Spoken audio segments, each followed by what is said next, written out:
سارہ اور رحیم دونوں بہن بھائی بہت ہی اچھے تھے۔ وہ دونوں اپنا اسکول کا کام وقت پر کرتے، سب سے پیار سے پیش آتے اور کسی کو بھی تکلیف نہیں دیتے تھے۔ یہاں تک کہ وہ جانوروں سے بھی بہت پیار کرتے تھے۔ انہوں نے اپنے گھر میں کئی سارے جانور پال رکھے تھے۔ وہ ان کی بہت زیادہ دیکھ بھال کرتے تھے۔ روزانہ شام کو گھر کے قریب پارک میں اپنے دوستوں کے ساتھ کھیلنے بھی جاتے اور خوب مزے کرتے۔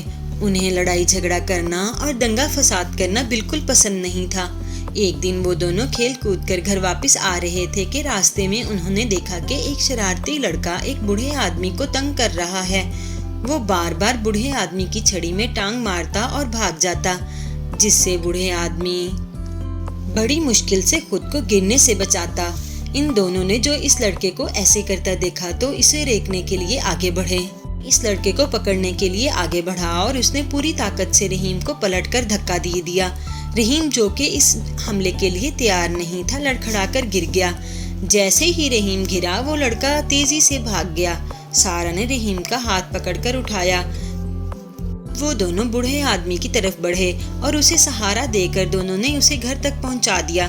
بوڑھے آدمی نے ان کا شکریہ ادا کیا اور ان سے کہا، آؤ آج میں آپ کو ایک اچھی بات بتاتا ہوں، ایک حدیث بتاتا ہوں۔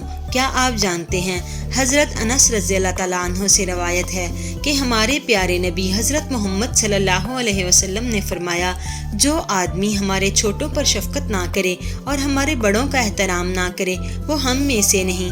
آج اللہ تعالیٰ آپ دونوں سے بہت خوش ہوں گے، بس آپ اس لڑکے کو معاف کر دیں۔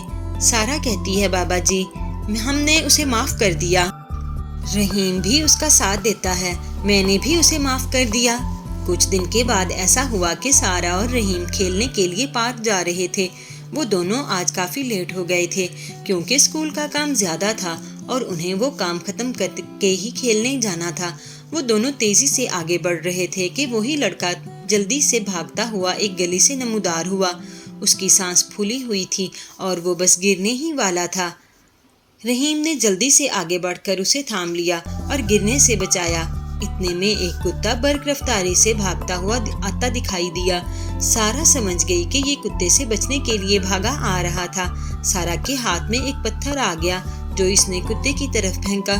کتا پتھر سے ڈر کر واپس پیچھے کی طرف مڑا اور گلی میں غائب ہو گیا۔ لڑکے نے شرمندہ ہو کر رحیم اور سارہ کی طرف دیکھا اور اپنے کیے پر معافی مانگی۔ میں اپنے اس دن کے رویے پر شرمندہ ہوں، مجھے معاف کر دو۔ میں آئندہ کسی کو تنگ نہیں کروں گا۔ آج سے ہم تینوں دوست ہیں۔ میں اس بوڑھے آدمی سے بھی ضرور بات کروں گا اور اس سے بھی معافی مانگوں گا